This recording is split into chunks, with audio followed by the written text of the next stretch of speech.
नमस्कार दोस्तों, स्वागत है आपका स्टडी फॉर सिविल सर्विसेज में। वीडियो को पूरा देखिए। कोई भी आपका फीडबैक है, कोई सजेशन है, तुरंत वीडियो में कमेंट करके जरूर बताइए। अच्छा लगे तो वीडियो लाइक जरूर कर लीजिए और ऐसे वीडियो लगातार फ्री में पाने के लिए चैनल को तुरंत सब्सक्राइब कर लीजिए और बेल आइकन को जरूर टैप कर लीजिए ताकि आगे भी सारे वीडियो आपको मिलते रहे। यूट्यूब में फॉलो करते हैं तो प्लीज ये वाला फ्री टेलीग्राम चैनल जरूर ज्वाइन कर लीजिएगा। सारे नोटिफिकेशन, सारे अपडेट यहीं पे आते हैं, ध्यान रखिएगा। स्टडी फॉर सिविल सर्विसेज का कोई भी पेड ग्रुप अगर आपको ज्वाइन करना है तो सिर्फ 856480560660897523864455 यही नंबर है हमारे, सिर्फ जहां पे कॉल या व्हाट्सएप कर सकते हैं। इंस्टाग्राम पे हमारा पेज जरूर फॉलो कर लीजिएगा, studyforcivil.services है। ट्विटर पे हमको जरूर फॉलो कर लीजिएगा, @studyforcivils है। सारे क्वेश्चन अटेम्प्ट करिए और स्कोर अपना तुरंत कमेंट करके बताइए। चलिए, पीटी 2022 के लिए हम जो एमसीक्यू क्वेश्चंस के वीडियो देख रहे हैं, आज चौथा वीडियो देखेंगे। ठीक है, फर्स्ट क्वेश्चन से स्टार्ट करते हैं आज के। पिछले वीडियोस अगर आप तक आपने नहीं देखे हैं तो प्लीज देख लीजिएगा। फर्स्ट क्वेश्चन हमारे पास है कि अनवरत योजना किस अवधि के लिए बनाई गई है। ठीक है, तो बेसिकली 5 ईयर प्लान के बारे में हम पढ़ते हैं। ठीक है, तो 5वां 5 ईयर प्लान जो है उसको सस्पेंड किया गया था। जो है ये जनता पार्टी जब गवर्नमेंट में आई थी तो उन्होंने ये 1978 से 83 के लिए जो है एक रोलिंग प्लान का कॉन्सेप्ट लाए थे, यानी अनवरत योजना, जिसमें कि प्रत्येक वर्ष एक एक साल का एक तरीके से योजना बनती थी और उसको एसेस करके अगले साल के लिए जो है योजना बनाई जाती थी। ठीक, तो यहाँ पे सी ऑप्शन को चुनेंगे हम। मई 2021 में किस केंद्रीय मंत्री ने गांधीनगर में वडनगर अंतर्राष्ट्रीय सम्मेलन का उद्घाटन किया। ठीक, तो ये वडनगर इंटरनेशनल कॉन्फ्रेंस जो गुजरात के ये है ना, चीफ मिनिस्टर भूपेंद्र पटेल जी जो हैं, इन्होंने इसका उद्घाटन किया है। सी ऑप्शन हमारा करेक्ट होगा। थोड़ा सा करेक्शन कर लीजिएगा, मई 2022 हो जाएगा यहाँ पे। हाल ही में जारी फोर्ब्स की ग्लोबल 2000 की सूची में कौन सी कंपनी शीर्ष स्थान पे है। तो फोर्ब्स के द्वारा जो ग्लोबल 2000 कंपनी लिस्ट आती है, इसमें फर्स्ट पे तो है ये बर्कशायर हाथवे। ठीक है, उसके बाद दूसरे पे इंडस्ट्रियल और कमर्शियल बैंक जो चाइना का है वो था। थर्ड पे इसमें सऊदी अरामको है जो ऑयल कंपनी है। ठीक है, तो इसमें से ए ऑप्शन को चुनेंगे। इंडिया में अगर देखते हैं तो 53rd नंबर पे जो रिलायंस इंडस्ट्रीज है मुकेश अंबानी की, ये थी। TCS world 10K Bengaluru 2022 tournament में पारुल चौधरी और इनमें से किसने क्रमशः भारतीय वुमेन्स और मेंस कैटेगरी में चैंपियन का खिताब हासिल किया है। तो टाटा कंसल्टेंसी सर्विसेज जो कंपनी है उनके द्वारा ये बेंगलोर में एक 10 किलोमीटर का जो है रनिंग कंपटीशन प्रतिवर्ष होता है। तो इसमें अभिषेक पाल और पारुल चौधरी जो है इन्होंने जीत हासिल की है। सेकेंड 5 ईयर प्लान का हमसे मुख्य उद्देश्य पूछा जा रहा है। तो पहले में तो जैसे एग्रीकल्चर पे काफ़ी फोकस था हमारा, सेकेंड 5 ईयर प्लान में हैवी इंडस्ट्री जो है इस पे हमारा फोकस रहा। 12वीं हॉकी इंडिया सीनियर महिला राष्ट्रीय चैंपियनशिप का खिताब निम्न में से किस टीम ने जीता है। ठीक है, तो ये जीता था इसमें उड़ीसा की टीम ने। ऑप्शन ए करेक्ट है। अभी हाल ही में ब्राजील में जो है, जो सुन नहीं सकते ऐसे लोगों के लिए डेफ ओलंपिक्स आयोजित किए गए। तो इसमें पूछा जा रहा है कि भारतीय खिलाड़ियों ने कुल कितने पदक जीते हैं। तो यहाँ पे टोटल इसमें 17 पदक जीते गए हैं। अभी हाल ही में किसी परीक्षा में क्वेश्चन भी पूछा गया था, हरियाणा सिविल सर्विसेज का शायद एग्जाम था, उसमें पूछा गया था। तो इसमें 8 जो है गोल्ड थे, 1 सिल्वर था और 8 ब्रॉन्ज थे। ठीक, और टोटल कलेक्टिवली देखेंगे तो भारत इसमें 9वें नंबर पे रहा था इस पूरे टूर्नामेंट में। द्वितीय पंचवर्षीय योजना का मॉडल किसने दिया था। ठीक है, तो जो हमारा ये दूसरा 5 ईयर प्लान आया तो ये भारत के जो है चीफ स्टैटिस्टिशियन रहे है ना, PC महालनोबिस जी। ठीक है, इनके द्वारा दिया गया था। तो डी ऑप्शन जो है ये करेक्ट हो जाएगा। बाबर ने मेदिनी राय को चंदेरी का जो युद्ध है उसमें कब हराया था, ये पूछा जा रहा है। तो चंदेरी का युद्ध कब हुआ था, 1528 में, है ना। यहाँ पे मेदिनी राय को हराया था, तो इसमें बी ऑप्शन को चुन लेंगे। मई 2022 में देश के पहले ग्रामीण जनजातीय तकनीकी संस्थान प्रशिक्षण संस्थान जो है इसका शुभारंभ किस शहर में किया गया है। तो इसको शुरू किया गया है first rural tribal technical training institute है भोपाल में, मध्य प्रदेश में। अब बैटल ऑफ घाघरा यानी कि घाघरा के युद्ध में महमूद लोदी को कब हराया था बाबर ने। तो जितने भी ये शुरू के 1526 से 30 तक पानीपत के युद्ध से लेके ये सब सारे युद्ध हैं, आपको पता होने चाहिए। तो घाघरा का बैटल हुआ था 1529 में। ऑप्शन डी करेक्ट हो जाएगा। हाल ही में खोजकर्ताओं ने किस क्षेत्र में एक मैड सोइडे सांप के जीवाश्म की खोज की है। ठीक है, तो ज़्यादा डिटेल में नहीं जानना है इसको। मैडसॉइड स्नेक बेसिकली जो हम ज्योग्राफी में अलग अलग टाइम पीरियड के बारे में पढ़ते हैं, तो जो क्रिटेशियस टाइम पीरियड था तब की अवधि का एक सांप है, उसके फॉसिल्स मिले हैं अभी रिसेंटली लद्दाख में। ठीक है, जहांगीर की मृत्यु किस वर्ष में हुई थी ये बताना है हमको। ठीक है, तो चौथा ये मुगल बादशाह था जहांगीर, 1627 में इसकी डेथ हुई थी। और अगर बर्थ की बात करें तो फतेहपुर सीकरी में 1569 में पैदा हुआ था ये। औरंगजेब के पिता का नाम शाहजहां था, उसके माता का नाम हमको बताना है। ठीक है, तो शाहजहां की वाइफ थी ये मुमताज महल। ठीक है, ऑप्शन ए करेक्ट हो जाएगा। मुमताज महल की जो है मृत्यु की स्मृति में है ना, कौन सा जो मॉन्यूमेंट है बनवाया गया था, जरा बताइए तो।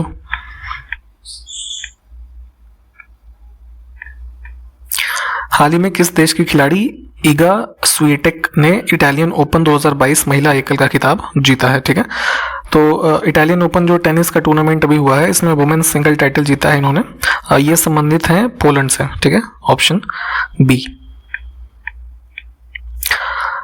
हॉकिंस को इंग्लिश खान नामक उपाधि किसने दी थी? ठीक है, तो ईस्ट इंडिया कंपनी का एक रिप्रेजेंटेटिव कैप्टन विलियम हॉकिंस जो था, है ना, इसको यहाँ पे इंग्लिश खान की उपाधि ये जहांगीर के द्वारा दी गई थी। Option D.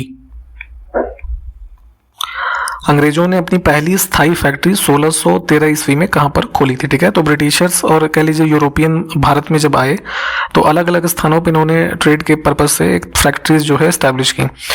तो अगर हम ब्रिटिशर्स की बात करते हैं तो इनकी पहली फैक्ट्री लगाई गई थी यहाँ पे सूरत में 1613 एडी में। ठीक, उसके बाद 1616 में ये मसूलीपट्टनम में भी लगाते हैं।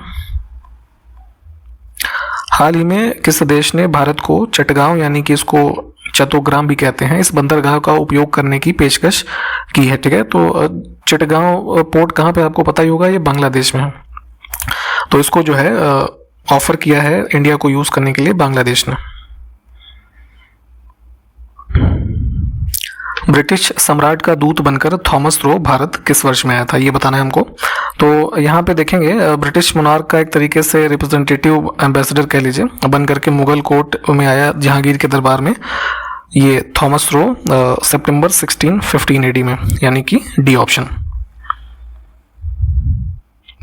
हाल ही में कादरी लेपाक्षी 1812, ठीक है, ये एक वैरायटी का नाम है, देख लीजिए।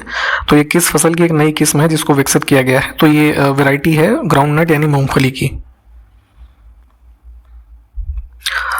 सम्राट अशोक के बारे में आप पढ़ते होंगे तो पूछा यह जा रहा है कि अशोक की माता का नाम क्या था? ठीक है, तो माता का नाम था सुभद्रांगी, ऑप्शन सी करेक्ट हो जाएगा। पिता का नाम आप जानते ही हैं, बिंदुसार। ठीक, सम्राट अशोक के उत्तराधिकारी के रूप में कुणाल को जाना जाता है, तो ये पूछा जा रहा है कि ये किस रानी का पुत्र था? ठीक है, तो इनकी क्वीन थी पद्मावती। ठीक है, तो इनका ये पुत्र था कुणाल, जिसको कि सक्सेसर माना जाता है। बी ऑप्शन को चुनेंगे हम। महेंद्र, संघमित्रा और चारुमती किस रानी के पुत्र थे? ठीक है, तो सम्राट अशोक के ही जो है ये बच्चे थे। तो यहाँ पे ये क्वीन थी देवी, है ना, इनके बच्चे थे। सी ऑप्शन को हम करेक्ट चूज करेंगे। यहाँ पे जैसे क्वेश्चन पूछा गया आपसे कि महेंद्र और संघमित्रा जो हैं इनको श्रीलंका अशोक ने क्यों भेजा था, तो बुद्धिज्म जो था उसको स्प्रेड करने के लिए इनको वहाँ पर अशोक के द्वारा भेजा गया था, इसको भी ध्यान रखिएगा। बौद्ध विद्वान वसुबंधु निम्न में से किसके दरबार में रहते थे? ठीक, तो फेमस स्कॉलर रहे थे, बुद्धिस्ट स्कॉलर, कई सारी रचनाओं के लिए इनको जाना जाता है वसुबंधु को। तो ये जो है समुद्रगुप्त के पैट्रोनेज में रहते थे, ऑप्शन ए करेक्ट होगा। हाल ही में सोरेंग और पाक्योंग किस राज्य के दो नए जिले जो हैं जिनको गठित किया गया है? तो ये सिक्किम के डिस्ट्रिक्ट्स हैं। अब जो है टोटल वहाँ पे 6 डिस्ट्रिक्ट्स हो गए हैं। ठीक, हरिसेन निम्न में से किसका दरबारी कवि था? ठीक है, तो कोर्ट पोएट थे ये समुद्रगुप्त के, ऑप्शन ए। दिल्ली सल्तनत के अंतर्गत सर्वाधिक शासन जो है किस वंश ने किया है? तो यहाँ पे टोटल 5 डायनेस्टीज के बारे में हम पढ़ते हैं। तो तुगलक वंश जो है ये सबसे ज़्यादा इसने शासन किया है, ये ऑप्शन को हम चुनेंगे। इनका शासनकाल का अगर टाइम पीरियड देखें तो लगभग 1320 से लेके 1414 तक जो है सर्वाधिक शासनकाल इन्होंने किया है। ठीक, दिल्ली सल्तनत के अंतर्गत सबसे कम वर्षों तक शासन किस वंश ने किया है? ठीक है, तो अभी हमने सबसे ज्यादा का देखा था, कम की अगर हम बात करेंगे तो इसमें खिलजी डायनेस्टी जो है ये हमारा उत्तर हो जाएगा। इन्होंने लगभग जो है ये आपका मामलुक डायनेस्टी जो है, गुलाम वंश, इन्होंने रूल किया 1290 तक, और फिर खिलजी ने 1290 से 1320 तक। ठीक। तारीख ए फिरोज शाही नामक पुस्तक किसने लिखी? ठीक।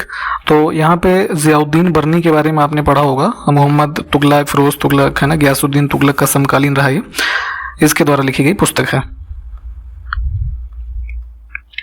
नवसृजित केंद्र शासित प्रदेश जम्मू कश्मीर का प्रथम राज्यपाल किसे नियुक्त किया गया था? ठीक है। तो वर्ष 2019 में जो है 5 अगस्त को ये जम्मू कश्मीर रीऑर्गेनाइजेशन जो बिल लाया गया राज्यसभा में, तो उसके बाद जम्मू कश्मीर और लद्दाख की 2 यूनियन टेरिटरीज बनी। तो जम्मू कश्मीर के पहले गवर्नर बनाए गए 31 अक्टूबर से प्रभावी था ये एक्ट जो है 2019 के।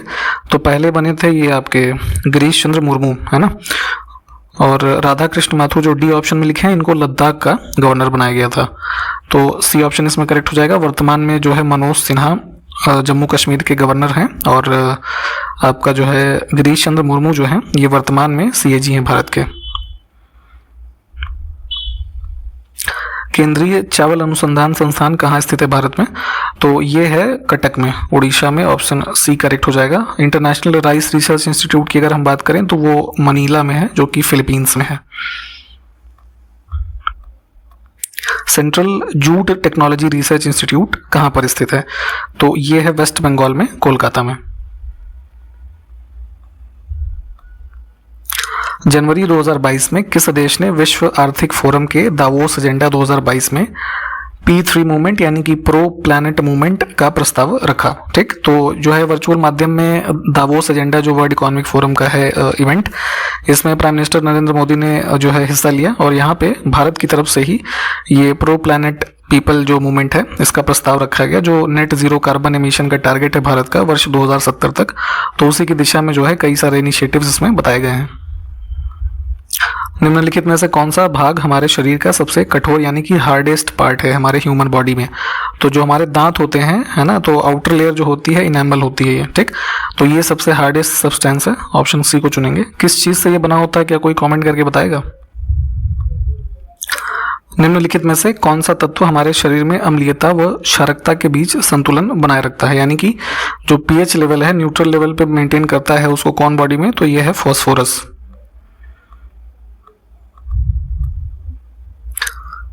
निम्नलिखित में से किस अम्ल का उपयोग सोने और चांदी के शुद्धिकरण में किया जाता है, यानी कि प्यूरिफिकेशन में? अगर उस मेटल में कुछ प्यूरिफिकेशन करना है, उसको अशुद्धि हटानी है, तो यहाँ पे हम यूज करते हैं नाइट्रिक एसिड को, HNO3।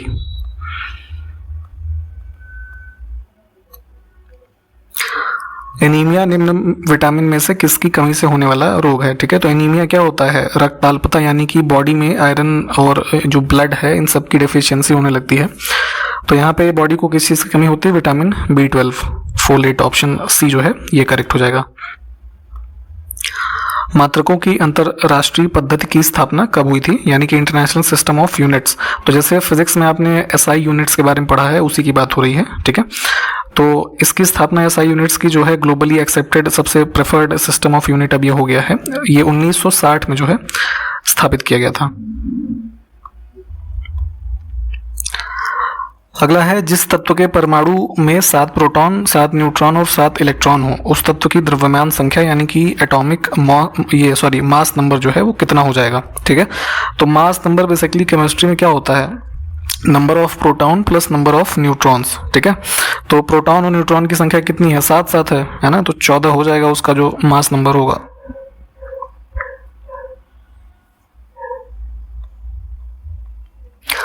पीने के पानी को शुद्ध करने के लिए निम्नलिखित गैसों में से किसे प्रयोग में लाया जाता है? ठीक है। तो जो है इम्प्योर वाटर को ड्रिंकिंग वाटर बनाने योग्य जो है प्यूरिफिकेशन के लिए हम क्लोरीन गैस का यूज करते हैं, Cl2। यूनेस्को ने जुलाई 2016 में भारत के निम्नलिखित किस राष्ट्रीय उद्यान को विश्व धरोहर स्थल घोषित किया है? ठीक है। तो जैसे यूनेस्को की लिस्ट आती है ना हेरिटेज साइट्स की, तो उसमें यहाँ पे शामिल किया गया था इसको कंचनजंगा राष्ट्रीय उद्यान जो है सिक्किम में, इसको शामिल किया गया है 2016 में। जैसे उत्तर प्रदेश के स्थल है ना ये ताजमहल और जैसे आगरा का किला, तो ये सबको 1983 में किया गया था। निम्न में से कौन सा बाघ आरक्षित क्षेत्र 2 राज्यों में विस्तृत है? ठीक है, तो देखेंगे तो टाइगर रिजर्व जो है, ये पेंच टाइगर रिजर्व, ये मध्य प्रदेश और महाराष्ट्र जो है, इन दोनों स्टेट्स में जो है इसकी बाउंड्री आपको मिलेगी। तो सी को चुनेंगे हम। लोकसभा में अनुसूचित जनजातियों के लिए निम्न में से किस राज्य में सर्वाधिक आरक्षित सीटें हैं? ठीक, तो हमने पहले बताया था कि डिलिमिटेशन कमीशन 2008 के रिकमेंडेशन के अनुसार जो है 47 सीट टोटल जो है लोकसभा की शेड्यूल ट्राइब्स के लिए जो है एलोकेटेड है, उसमें से 6 सीट जो है वो मध्य प्रदेश के लिए है सर्वाधिक।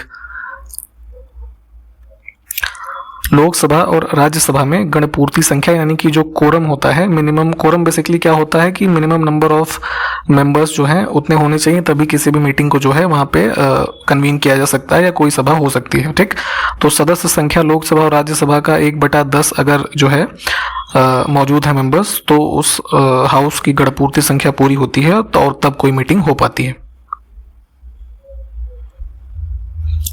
मीनाक्षी मंदिर की स्थिति हमसे पूछी जा रही है, तो ये कहाँ पे है? ये मदुरई में है। सी ऑप्शन करेक्ट हो जाएगा।